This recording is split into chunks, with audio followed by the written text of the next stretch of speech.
The international system is facing accelerated transitions as competition between the great powers intensifies. Join this important dialogue with the Kingston Consortium on International Security.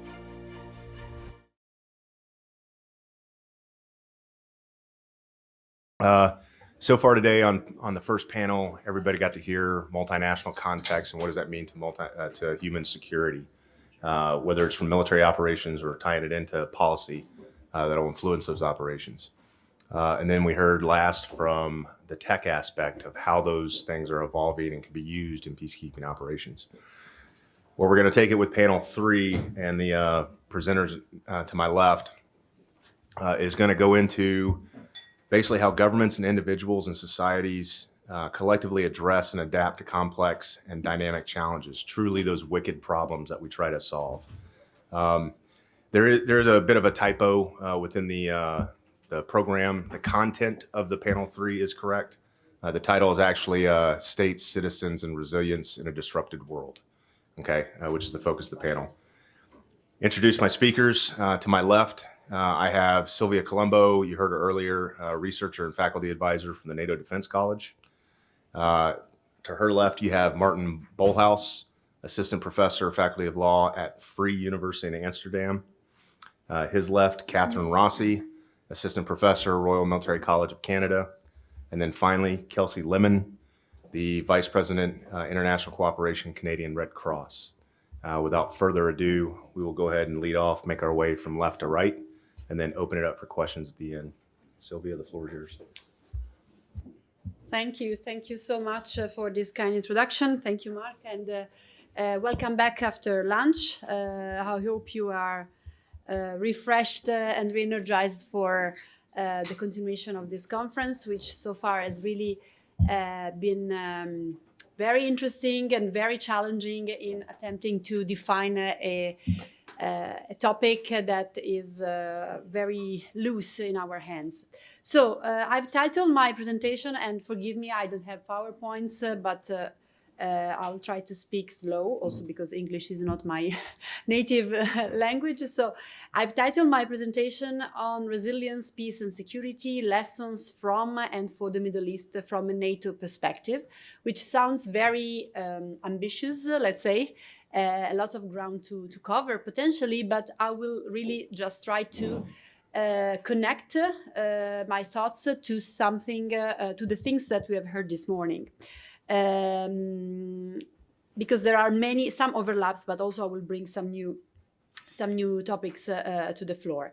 So first of all, I will focus on the Middle East and North Africa, because this is my main area of expertise, and I hope we can also have a discussion about how important it is today from not only a NATO perspective, but also from a broader human security perspective to focus on the Middle East. As I mentioned, I want to draw and expand on some of the points raised both during the keynote speech and in the first panel earlier this morning. So in the morning, we have heard that it's difficult to have a clear-cut definition of human security and also to have key indicators to measure it. And also, I think we are a bit skeptical in the end about the benefit of having such a clear-cut definition. So we can keep it loose. We have also discussed the binary opposition between conflict management and resolution on the one hand, premised on institution building and the restoration of state authority, and the protection of civilians, as if this binary kind of opposition is something that, it challenges really our understanding of human security. The third panel now is about governments and citizens and the extent to which their relationship contributes to furthering resilience or, on the contrary, endangers it, in a context in which, and I'm talking specifically about the Middle East and North Africa, state-society relations are often dictated by external pressures, and I will clarify this point in a minute.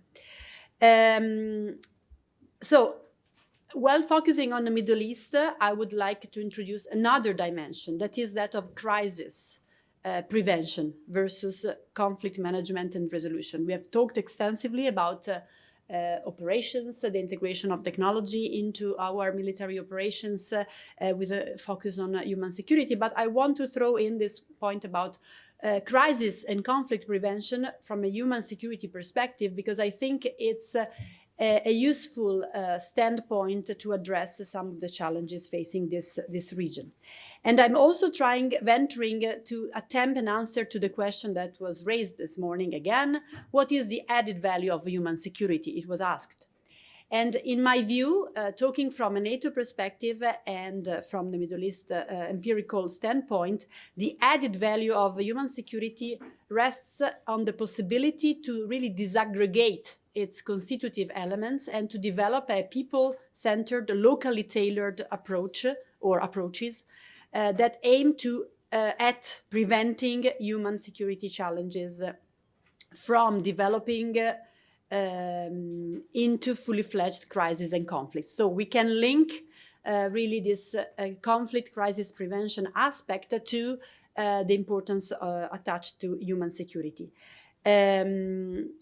So my presentation is built around two blocks. The first block looks at the situation a broad sketch of the situation in the MENA countries, MENA region, Middle East and North Africa, from Mauritania to the Gulf. Of course, it's a huge area. And the key point here is the fact that these countries and these societies have been increasingly confronted with challenges that test their resilience, the resilience both of the states and of the societies to crises and conflicts. And hence, this calls for a broadening, as we have heard this morning, of the security paradigm beyond a strictly military point of view. The second block is about the NATO's role in crisis and conflict prevention externally, particularly when it comes to the so-called NATO's southern flank. And the key point here is that as much as NATO would like to play a role in conflict and crisis prevention in this region, understanding the multifaceted nature of the challenges posed there, it's not well equipped yet with the right tools. So let's address the first block. What do we see today in the Middle East and North Africa? Well, what we see is a very dire situation in which we have a return of open conflicts in this region, in many countries in this region. Of course, I don't need to recall here the Israel-Hamas conflict, the spillover into Lebanon of these tensions, frozen conflicts in the Gulf involving also Iran, the unresolved situation in Libya, in Syria, in Yemen, the Houthis attacks around the Suez Canal. And to that list, we should, of course, add also the rising tensions again between Morocco and Algeria, and most importantly, the conflict in Sudan. So it's really a full landscape, let's say, a situation of tensions, conflicts, and violence. This has been developing in the past couple of years, or 1 year and a half, after some quite advanced attempts at normalization, dialogue and pragmatic cooperation that we saw flourishing between 2021 and 2023. So this really puts us in a very different spot compared to 2 years ago. But this is not the bulk of it, because I think that the reality in the region is much more daunting because of the accumulation and the emergence of growing challenges that undermine the security of the states and the societies. And if you look at these challenges, it becomes clear that they have to do not so much with the hard security, but rather with access to and a distribution of resources on the one hand, and the respect of basic civil, political rights and social rights on the other. So we have a situation in the region when it comes to the first aspect, the access to and the distribution of resources. We cannot underestimate the negative effects of climate change, rapid urbanization, increased demand of energy for domestic consumption, which creates problems in terms of access to resources such as food, clean water, and energy. Climate change related challenges have a direct impact on access to resources, economic development, food systems, gender-based discrimination, and migration flows. All the elements that have already been mentioned and that are packed together in this definition of human security when it comes to this region. Of course, these acute challenges are even more important in a region that is highly vulnerable to climate change, such as the Mediterranean basin. And if we look at the projections in terms of the climate change situation, I mean, the warming of the basin is going to exceed the global average by 20%, according to the sixth assessment report of the Intergovernmental Panel on Climate Change. And precipitations will decrease widely in a way that we see already the results in terms of rising drought, floods on certain occasions, like the ones that took place in Libya last year, but also earthquakes in Syria and Turkey of the previous year, again, which all these natural disasters raised concerns about this country's ability to undertake disaster prevention and crisis response. These climate change related factors and challenges impact societies differently because we already have pre-existing social, economic, and political challenges. In other words, we have pockets of societies which are particularly marginalized and crisis-stricken, and these are the populations that are particularly affected. This is due to the accumulation of structural and deep socioeconomic imbalances across the population, which date back to many decades. So, of course, we could spend hours talking about this aspect of how countries have been trying, to also develop plans and policies to, for example, transition away from economic systems based on rents, such as the hydrocarbons, for example, in the Gulf, which has raised also challenges in terms of how the population has been coping with these changes. What has been left is that most Middle Eastern populations are kind of left in a situation in which they are prone to rising radicalization. And so the risk of rising radicalization through jihadi terrorism, which we see in the case of the Houthis, but also we see prominently in the case of the Sahel, or the possibility to migrate. So external irregular migration towards Europe, which of course is an issue of great concern to many NATO allies that are on the Mediterranean. When talking about the second aspect, I will just hint at the pervasive persistence of grave forms of abuse of power and lack of basic civil, political, and social rights for a large part of the populations. So we have political instability, widespread repression, resilience of authoritarian forms of power, and this really withers and reduces the ability of these countries, states and societies to withstand crises and shocks. So the proliferation of conflicts, I would argue, that I mentioned at the beginning, is really the result of the accumulation of these challenges of a human security nature, and the fact that heightened violence, pervasive instability, and a sort of banalization of evil, just to quote a sort of Hannah Arendt's interpretation of how we have become desensitized vis-a-vis the use of violence, especially vis-a-vis civilians and local populations, is something that characterizes state-society relations in this context. NATO is acutely aware of this situation, which is made even worse by the fact that this situation is exploited by NATO's adversaries and competitors, first and foremost Russia and China, to penetrate the region and to sow the seeds of even more discord and insecurity.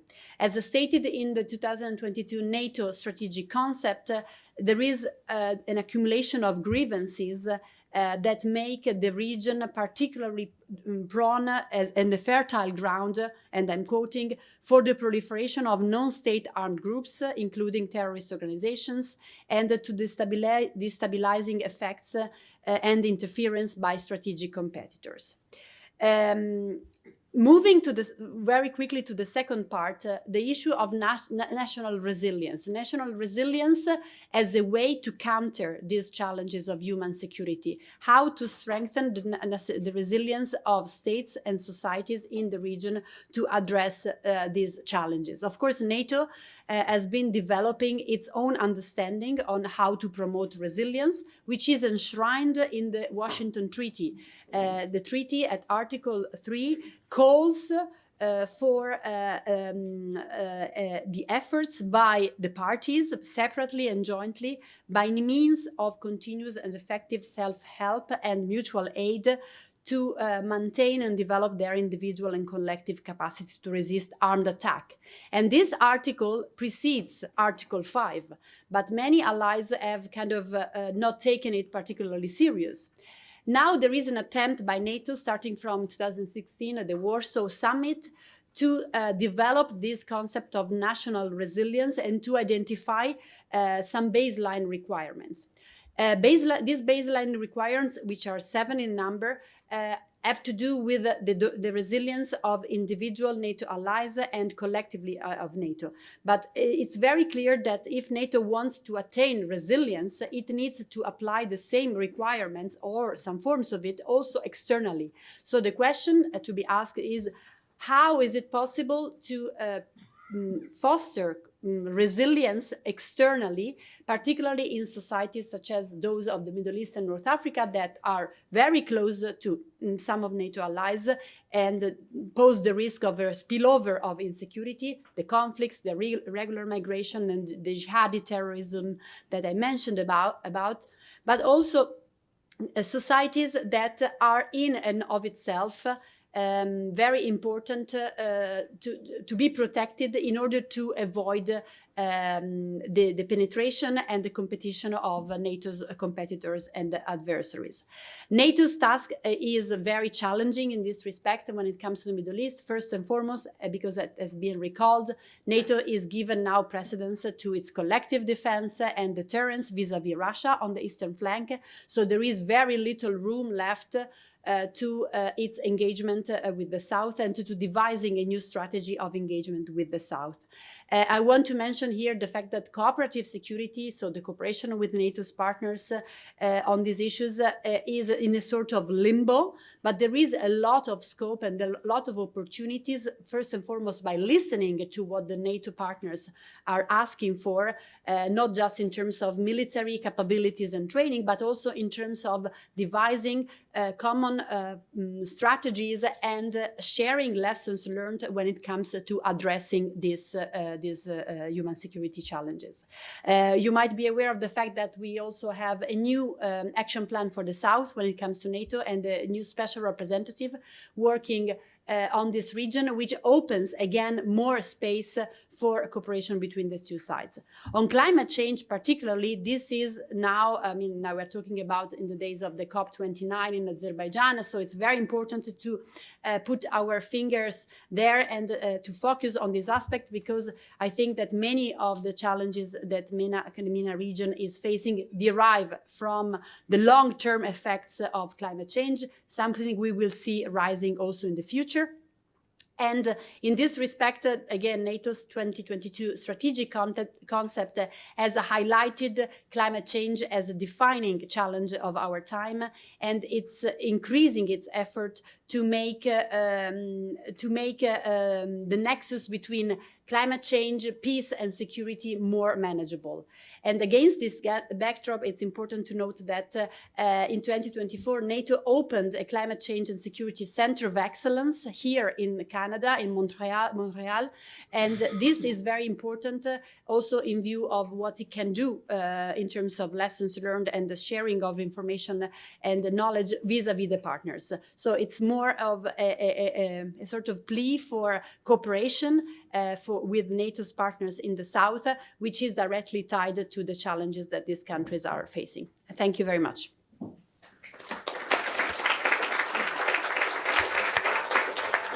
And with that, we'll transition to the next presenter, Maarten Bolhuis. Yes, good afternoon, everyone. I'm very happy to be here. Thanks, Katherine, for the invitation. I feel that I'm a bit of an odd one out there looking at the topics discussed, but I hope you still will find it interesting. We'll find out, but I'll speak about a human security versus national security dilemma in a different non-military context, zooming in on a specific national case study in the field of counterterrorism. And that's the case of citizenship revocation for terrorist offenders who are mostly returned foreign terrorist fighters returned from Iraq and Syria to European countries. And I'll focus specifically on the Netherlands, where I'm from. And I do see actually parallels between human security and people-centered approaches to counterterrorism and preventing recidivism. And I think what I'll speak about is also about how security policies have effects in more indirect ways, how measures that are perceived as discriminatory by the people subjected to them affect a wider community within society. So as a little bit of background, as I said, we're looking at revocation of Dutch citizenship for terrorist offenders. This, first of all, can only affect dual nationals, so people who have another nationality next to the Dutch one. And there's two grounds in the Netherlands. Either it's based on a terrorism conviction. There's mostly people who are inside the Netherlands, for instance, who've returned, as I said, from Iraq or Syria. And secondly, is in the interest of national security, a ground that's used for people who are still outside the Netherlands.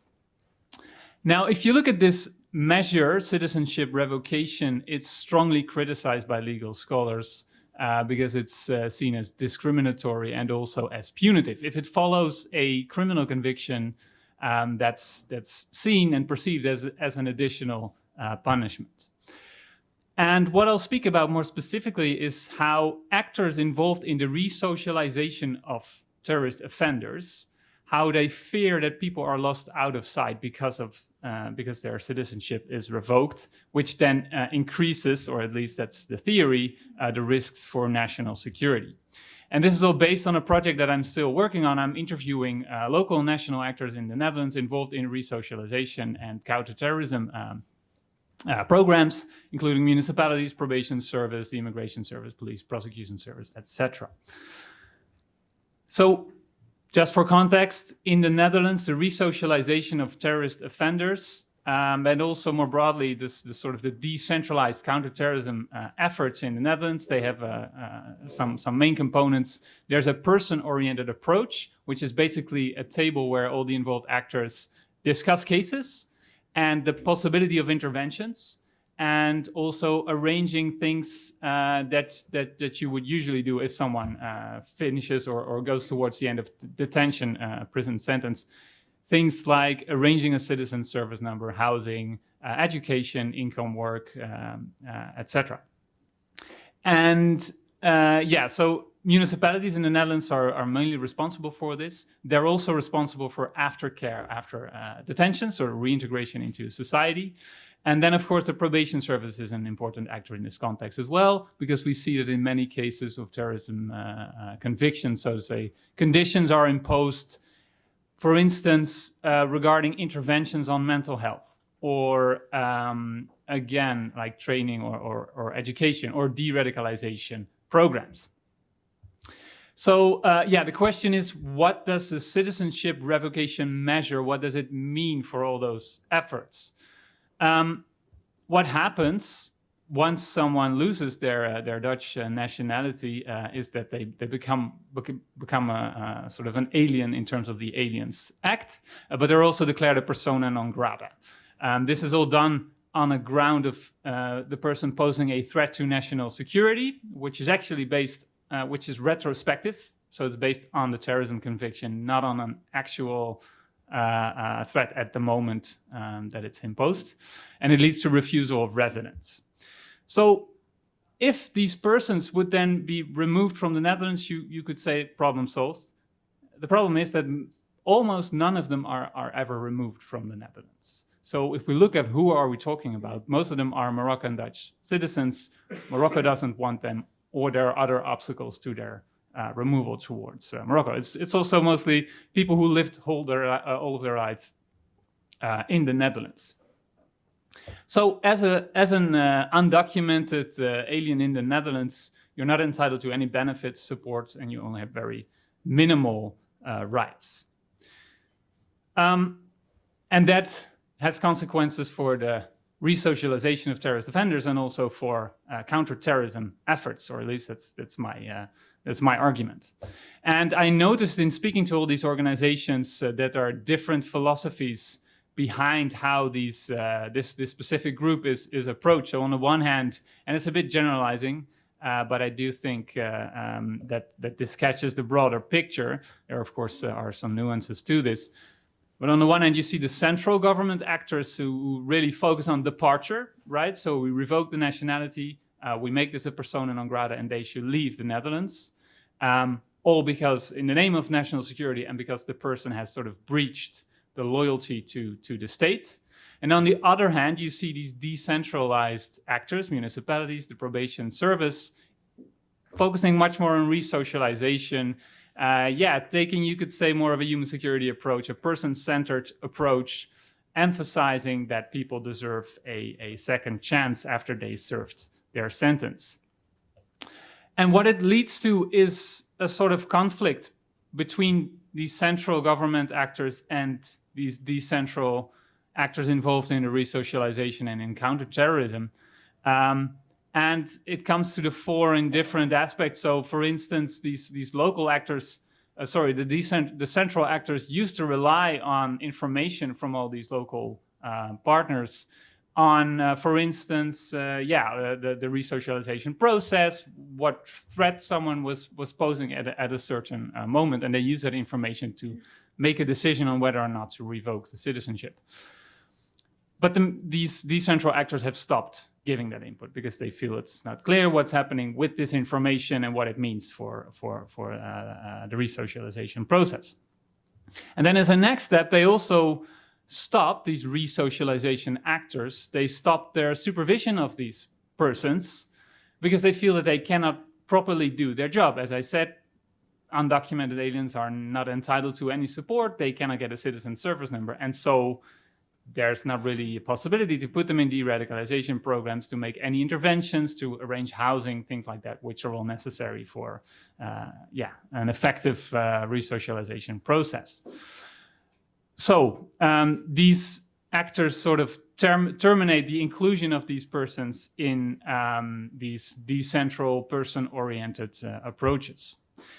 I also found that there are some municipalities who try to sort of find a way around that and find some space to still continue giving some support, because the consequence of if these municipalities and the probation service stop with the resocialization is that the person basically disappears off the radar.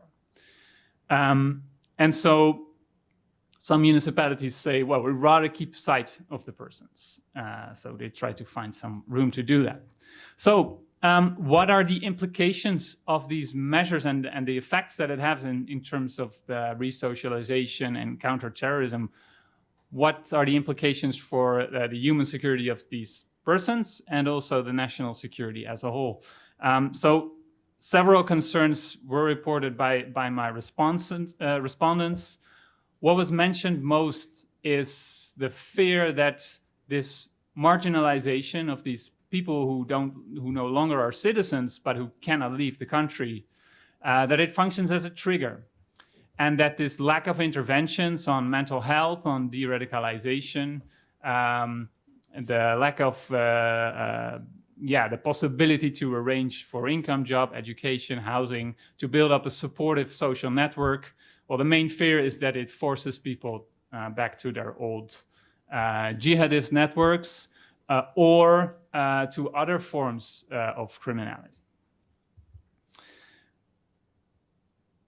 As I mentioned, there's also concerns that the contact is lost because these persons are no longer discussed in these case discussion fora, so that the people are lost out of sight.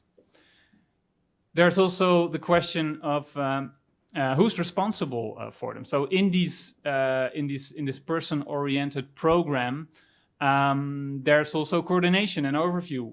Where is someone? How is the person doing? Right? And once this stops, of course, this overview gets lost and there's less information exchange between the involved actors. What also stood out is that several measures can be imposed to monitor these individuals. So, for instance, a reporting duty that people have to report to the police every week, or certain restrictions can be imposed on their freedom of movement. But it's clear that these methods are seen as very limited in how effective they are. If the police speaks to a person once a week, but other than that, there's no sight of what they are doing, then it's really limited what they can do. And then in the field, there's this sense, well, we assume that the security and intelligence service have a good oversight of these people, but I understood from my respondents that also, well, to an extent, we don't know what they can do exactly. But to another extent, for instance, if you look at the counterterrorism police, if there's no active investigations or there's not so much information on a person, there's only so much that these actors can do to keep a view on these people. Some other concerns that came forward, this uncertainty of whether or not people will remain in the country or will be removed at one point, it takes a mental toll. So this is a situation that can last for many years. From research that I've done on other groups, so not so much terrorist offenders, we know that if this issue of unremovability isn't resolved, people can be in the situation for by now 30 years, right? So that takes, of course, a mental toll on the individuals. And actually, this revocation, I found, may reduce the likelihood of their departure, because for people to depart or be removed, there's also, there's a lot of factors involved, and one of them is also their own sort of attitude and willingness, and any grounds that there used to be in the context of the resocialization efforts, where people were willing to cooperate on their own departure. It gets lost if something like this, or there's a risk that it gets lost if something like this happens. And then, as I said, it also affects a broader community and how they perceive the government and its legitimacy, as it's being perceived as a very selective and discriminatory measure, because it can only be applied to dual citizens, and then also only dual citizens who cannot renounce their residual nationality. So this is the case in countries like Morocco and Iran. Just very briefly, some quotes from my talks with respondents. There it is. So one thing on sort of the ideal situation would be to take a holistic approach. And so the reason why these municipalities stop with these resocialization efforts is that they say that's not possible anymore. They say, here's one municipality worker, a partial cure is no cure. We might be able to do things, but we shouldn't be doing them in this way. We mean well, but that's where we have to put our foot down. So another thing that came up in the research is that, well, now that these municipalities and the probation service are not working with these individuals anymore, maybe the police can step in. But police respondents said, basically, we're not able, as well as the probation service, to do this kind of job. You shouldn't want that. You want to put that on the police. We look with a different perspective. From a social point of view, you miss these discussion and the soft information that they produce. And then briefly, on responsibility, I have two quotes here. Well, this one is maybe the sums it up nicely. These parties are still working with each other and communicating, but they feel that everyone is sort of hiding behind their mandate and it's tossed around like a hot potato. So what should happen to this group? I only have 30 seconds left, I think. So one option would, of course, be to stop revoking citizenship, or only do it when the departure is likely. Problem with the latter is that you never know when departure is or is not likely, and it will change over time, right? The problem with the first thing is that our current government, which has been installed a couple of months ago, actually wants to use citizenship revocation for a much wider category of criminal offenses. So we're braced for more of this. Another option would be to coordinate better. There's some initiative, a pilot project in that respect right now, to, of course, focus on the country of residual nationality and see what's possible there to sort of convince them to take back people. But yeah, you can also understand why a country like Morocco says we don't want people who've lived in the Netherlands, who've been convicted for terrorism in the Netherlands here. And then another option would be to separate the sort of the revocation from its immigration law consequences that are in place now. I'm happy to elaborate more on any of these points later in the discussion, but I'll leave it there for now. Thanks.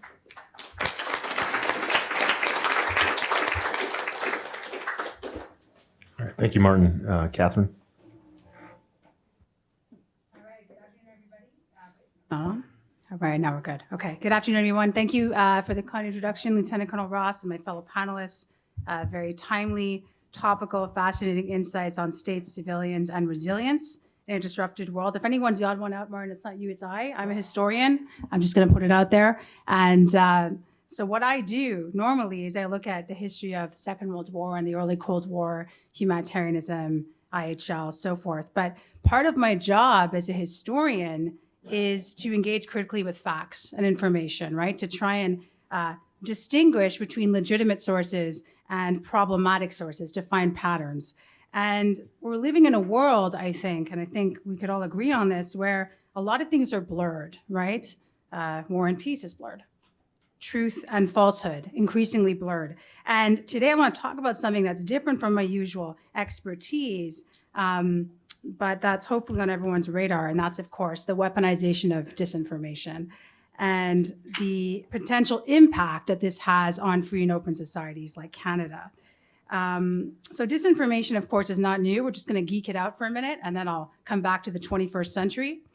It's not new, of course, right? Throughout history, information has been manipulated for tactical advantage, especially in warfare, along with other tactics, rouge de guerre, ambushes, surprise attacks, so forth, false retreats, all of this stuff. But it's one of the many tactics that uses deception to confuse, divide, or mislead. The Greeks, of course, famously used the Trojan horse, right, to bring Greek soldiers hidden inside a wooden horse into the city of Troy, leading to the destruction of the city. Similar strategy, this is for my history students over there and poli-sci MS students in the corner. You all know about the Ems dispatch in the 19th century, Bismarck and the Prussian government deliberately manipulating a diplomatic message to try and get, which worked, to provoke France into declaring war, Franco-Prussian War, right, 1870. And of course, deception used to brilliant effect in the Second World War. I know we have some very strong people in the room. I don't know if any of you can lift a tank over your heads. What do you think? Lieutenant Colonel Ross, could you do it? If anyone can, it's you.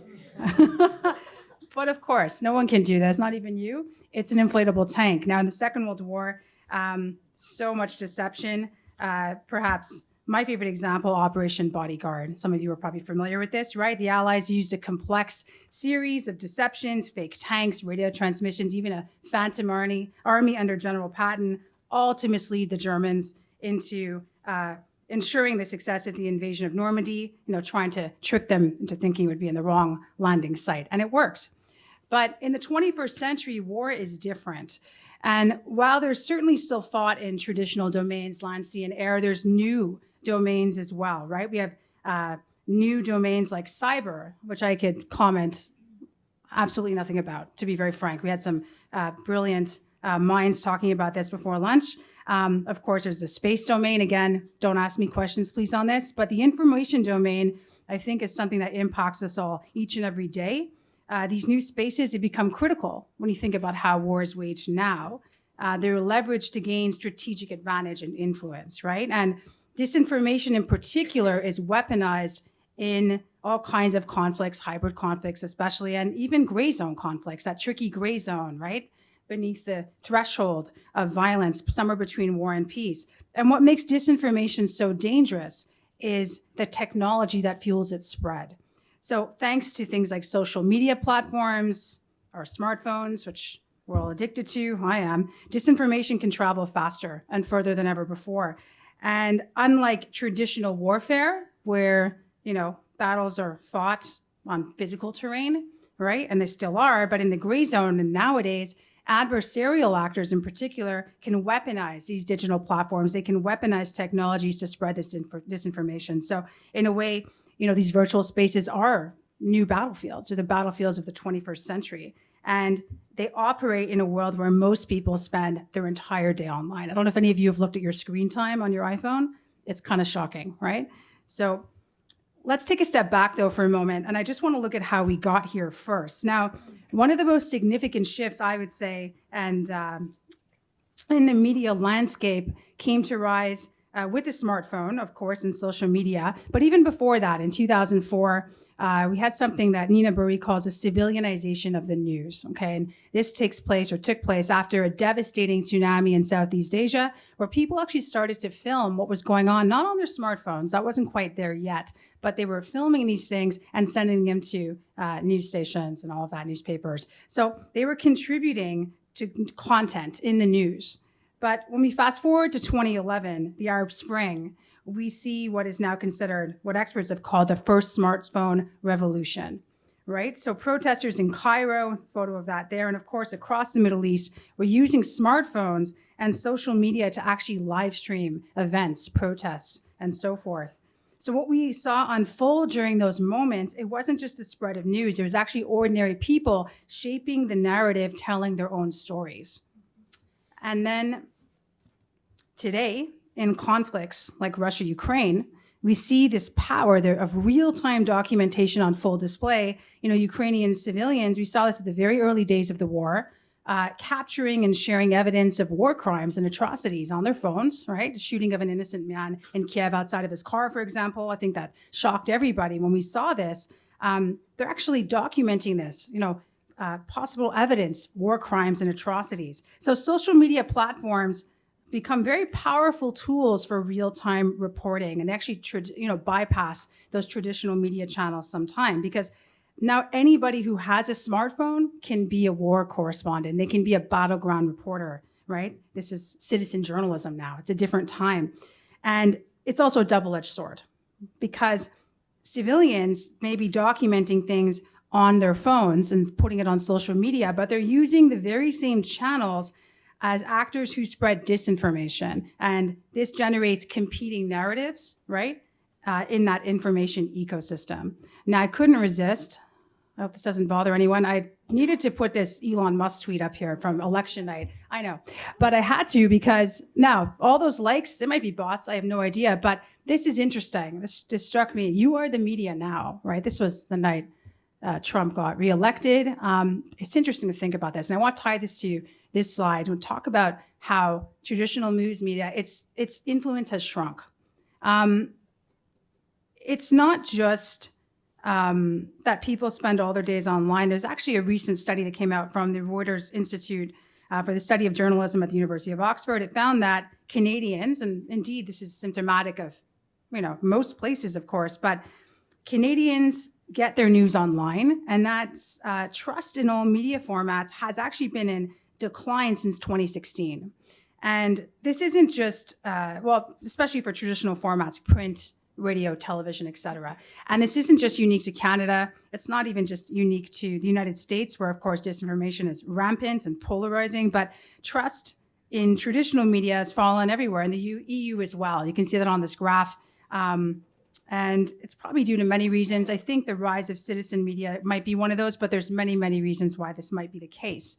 Now, the decline in trust, I think, is compounded by, I would call it an exponential rise in malign activity by actors who seek to manipulate information, to sow confusion, weaken trust, undermine confidence in public, democratic institutions and processes.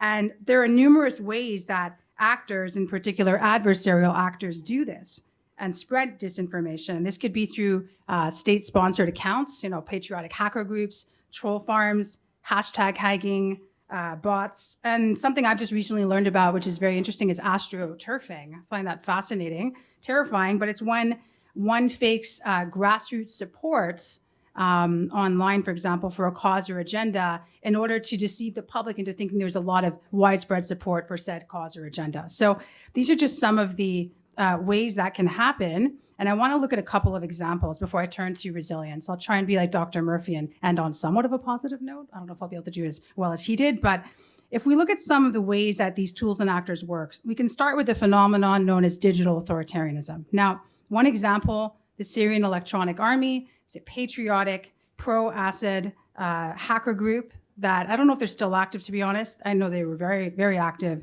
a couple of years ago, but they'll use social media, disinformation, cyber attacks to manipulate public opinion and silence opposition. Of course, one terrible example is Bashar al-Assad's chemical attack on the Syrian suburb of Douma in April 2018. The Syrian Electronic Army immediately started to spread disinformation and propaganda to cover up that atrocity.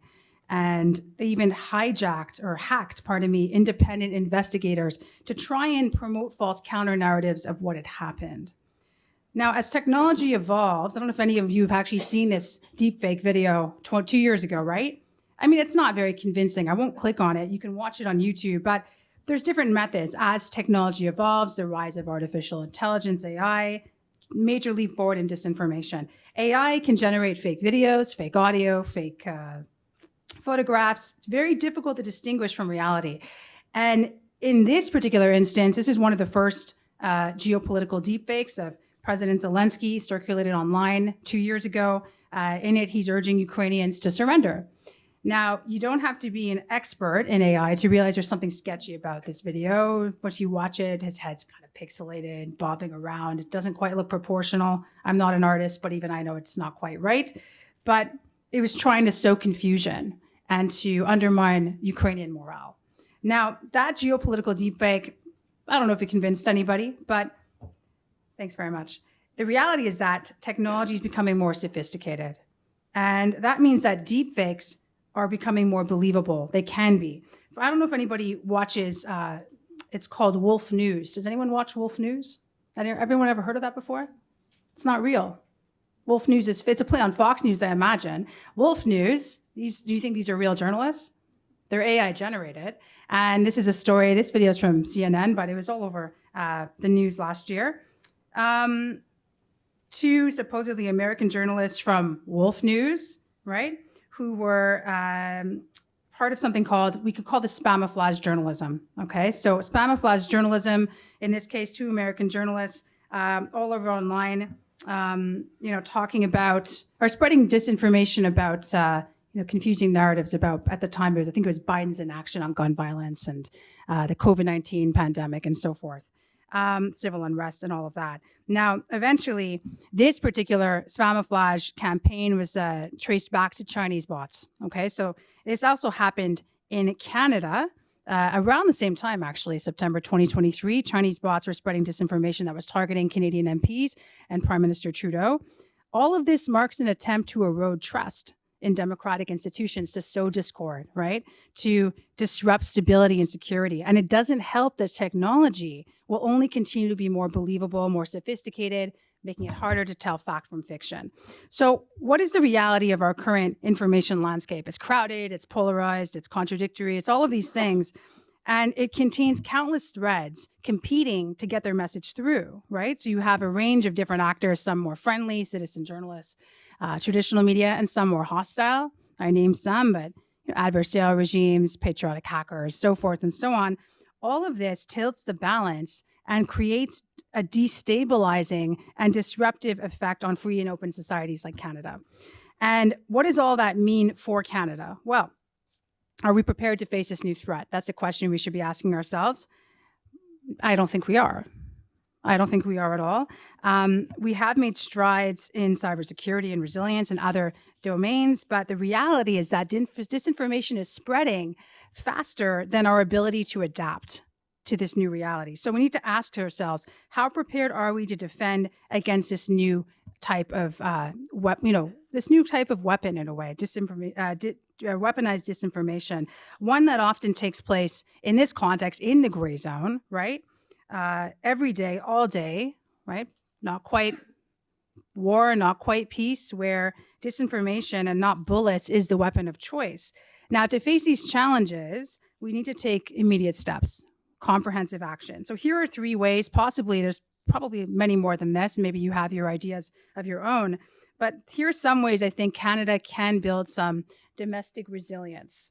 So first of all, this would help to not just counter the spread of disinformation, but to also buffer hostile actors from undermining our democratic processes and institutions. So the first one, and this is an idea that a lot of experts float around, I think it's a really good one, is to enhance civilian media literacy, in particular digital media literacy.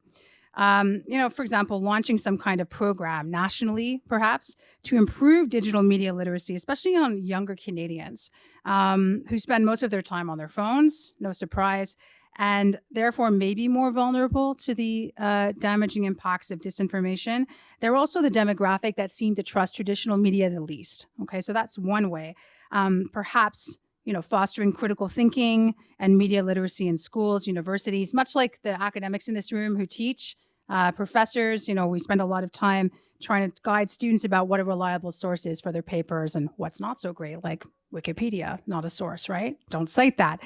But we can do the same thing in schools and universities in the hope of providing people with the tools needed to filter through all of these competing sources of information that are polluting the information landscape, and so that they can make informed opinions. The second possible way forward, more coordination across government sectors. Now, many government sectors in Canada have already recognized the dangers of disinformation. They've taken steps to try to address it. On my previous slide, I included a quote from Canada's current defense policy in Annex A, I believe. It does reference disinformation as one of the many current threats to Canadian defense policy and security. Another example, Department of Heritage. There is something called the Digital Citizen Initiative. It works to combat disinformation, strengthen democracy, support research. But I think Canada can best foster resilience across all government sectors if there's a common approach, right? A more unified front against disinformation that will help safeguard our democratic processes and institutions. And finally, perhaps this is just selfish because I want more research funding, but maybe increase research funding for resilience and countermeasures, right? So something like encouraging collaboration between academic institutions, policymakers, nonprofits, even grassroots. All of these organizations and peoples can help us understand and address these threats more effectively. And one way of doing this, just one example, if anyone works for SHRC, I don't know, the Tri-Agency Council, that might be a good idea. Prioritize disinformation research and resilience strategies, one of those problem areas. So each of these strategies, I'm just wrapping up now, should help foster resilience, especially when coupled with Canada's continued involvement with international efforts, with its partners and allies, with non-governmental organizations, with intergovernmental agencies, NATO, the UN. These kinds of collaborations are absolutely vital for sharing best practices and for protecting democracy and addressing, those broader challenges, I think, posed by hostile actors and disinformation. So to conclude, we are facing a rapidly evolving threat here in the form of weaponized disinformation amongst all the other threats we're talking about today. There's a lot. And adversarial actors who are empowered by these new technologies are using this tool to undermine public trust and to distort truth and to weaken democratic institutions and processes. But the challenge is significant, but it's not impossible. It's not insurmountable. And with the right strategies and a coordinated effort, I think, from all sectors, Canada can strengthen its resilience and protect itself from new digital threats. Thank you very much.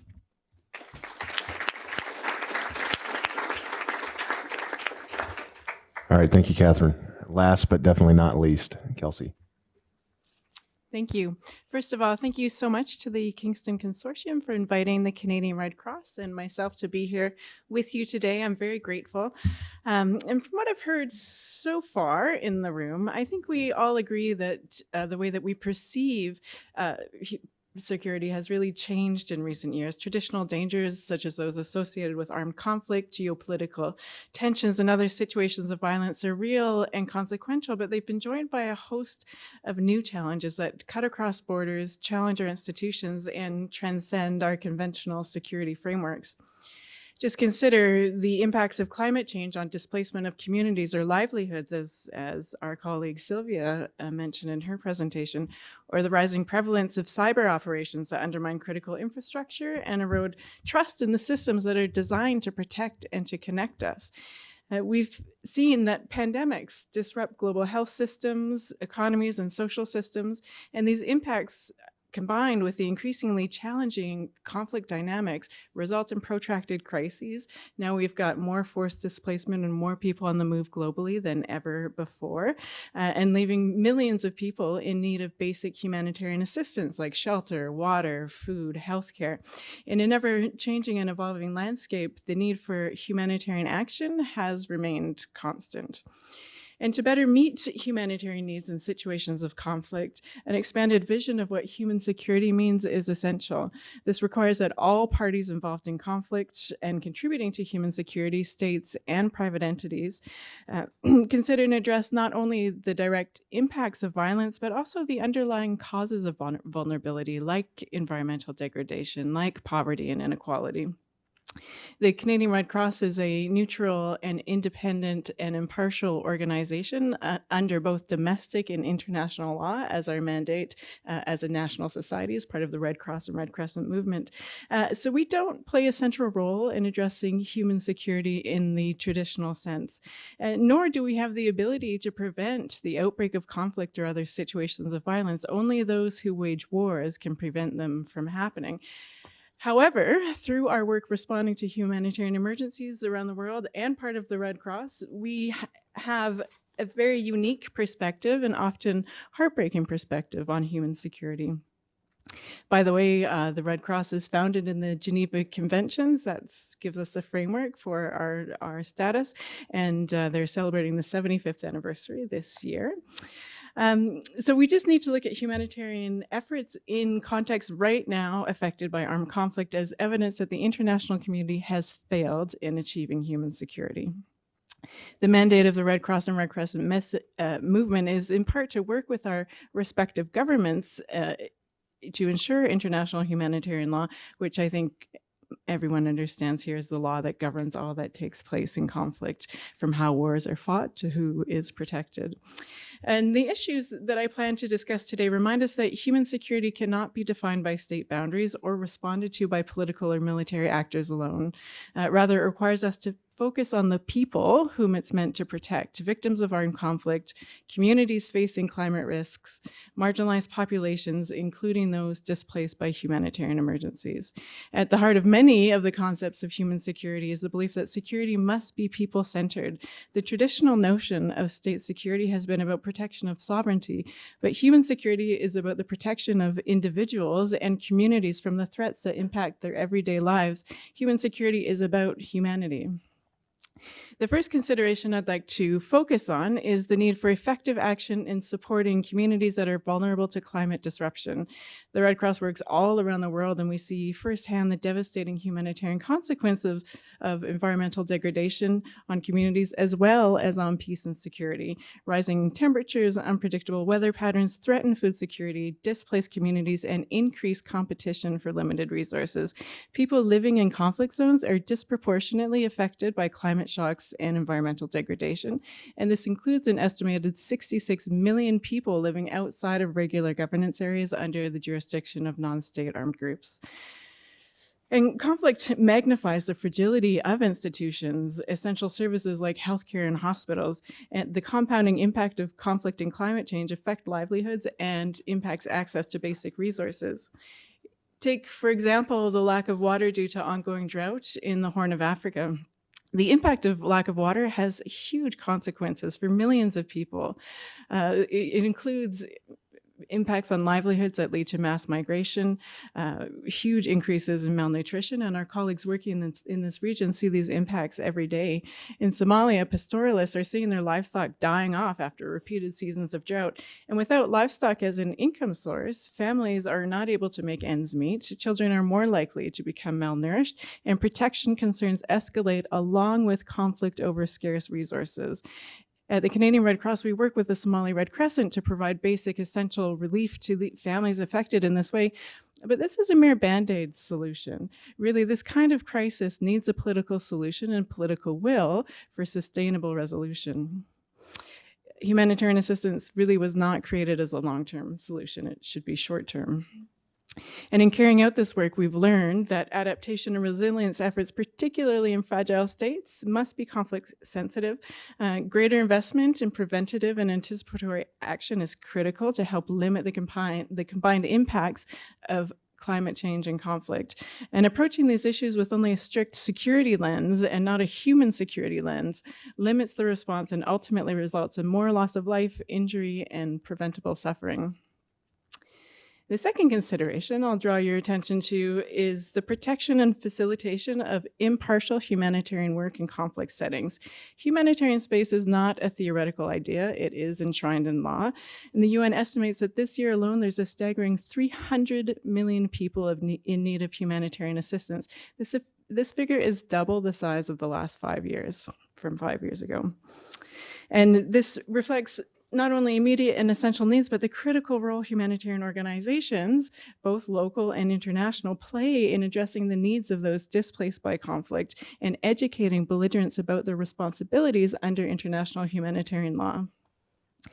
However, humanitarian efforts are increasingly obstructed. Access to affected populations is often blocked, and the safety of humanitarian personnel is threatened on a daily basis.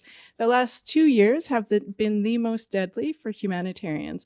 The Red Cross and Red Crescent, we've lost 50 colleagues in Sudan and Gaza alone in the last 2 years.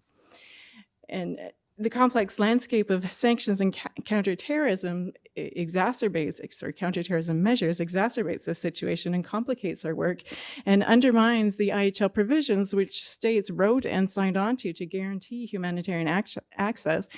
Despite some progress here, significant hurdles remain. Many sanctions and counterterrorism efforts still lack adequate humanitarian exemptions, and there is inconsistency in their interpretation and their application.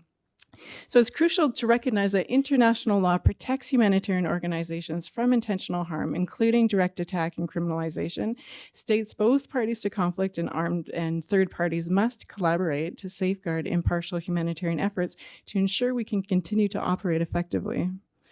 As head of international operations at the Canadian Red Cross, my first priority is to ensure safe and secure space for my team to get out into the world and deliver the neutral, independent, and impartial aid that's necessary. And this is increasingly complicated. The world is unpredictable and very complex.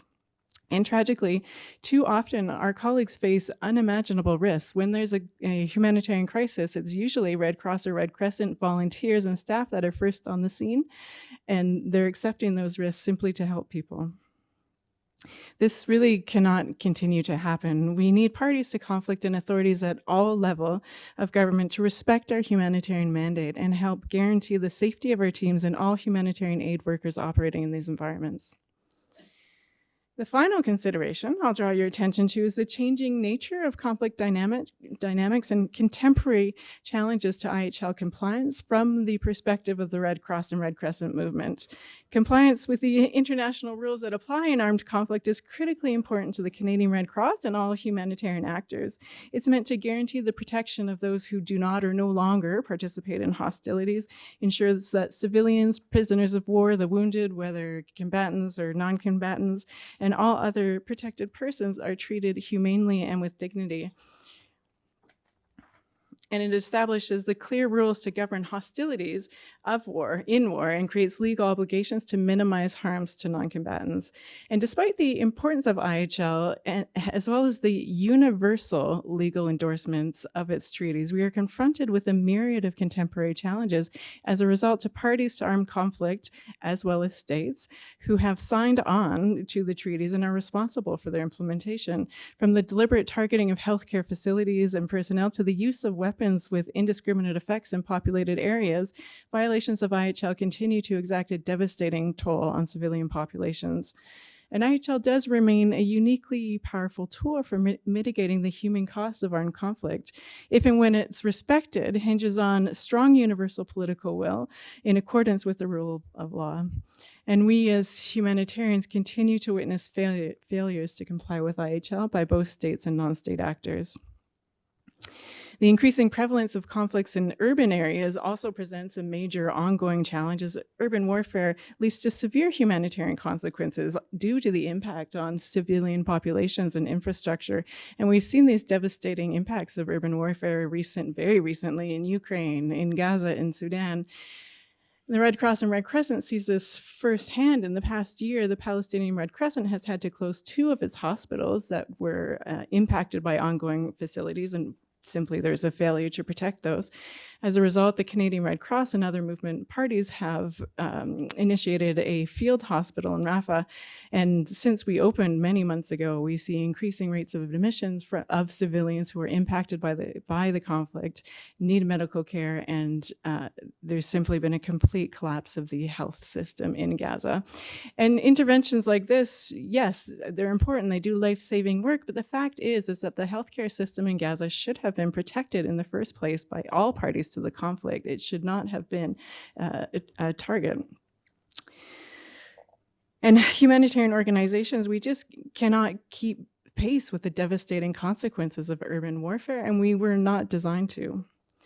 Another challenge to the application and the enforcement of IHL that we're seeing in contemporary conflict is the emergence of new technologies such as autonomous weapon systems and cyber warfare. We heard a little bit about this in the panel before lunch. I'm still waiting for approval from my lawyers to see if I can use the term killer robots. It sounds way cooler, but I don't think I'm allowed to.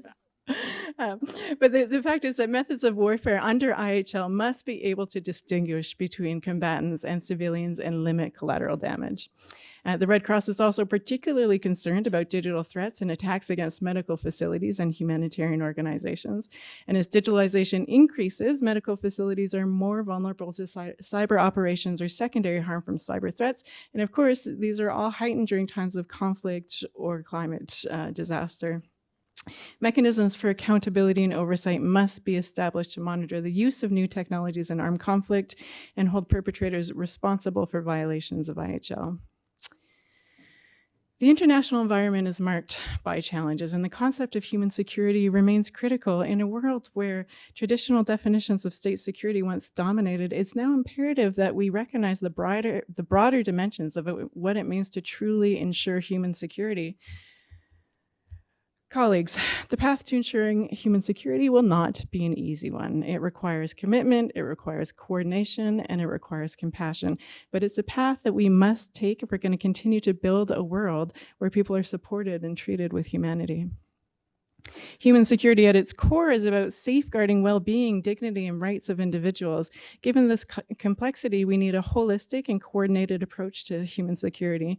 No single actor, be it government, civil society, or international organization, can address these challenges alone.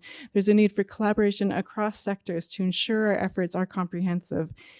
And I believe this is where humanitarian organizations can play an important role. As humanitarians, we are working at the intersection of crises from armed conflict to natural disasters, and we are uniquely positioned to address the many dimensions of human security. In doing so, our response must be community-centered, with a focus on building resilience. It's not enough to provide immediate relief. And we must invest in long-term solutions and strengthen capacities of local communities to withstand the shocks, whether it's climate, conflict, or other hazards. And we also need to ensure that international policies reflect the needs of the most vulnerable and that their voices are heard amongst lawmakers. And importantly, we must continue to encourage all parties to conflict to uphold their commitment to IHL. Compliance with IHL by all parties to a conflict enhances the safety and security of our personnel and contributes to the effectiveness of humanitarian operations. It enables us to meet communities in need, to provide vital aid. And in times of armed conflict, the rules that protect civilians, medical workers, and aid organizations are essential for preserving human security. These principles are not negotiable. They are the foundation of our shared humanity. As we move forward, let us remember the challenges we face are not isolated, they are intertwined, and our solutions too must be interconnected. Together, we can advance toward a world where human security is not just an aspiration, but a reality. Thank you.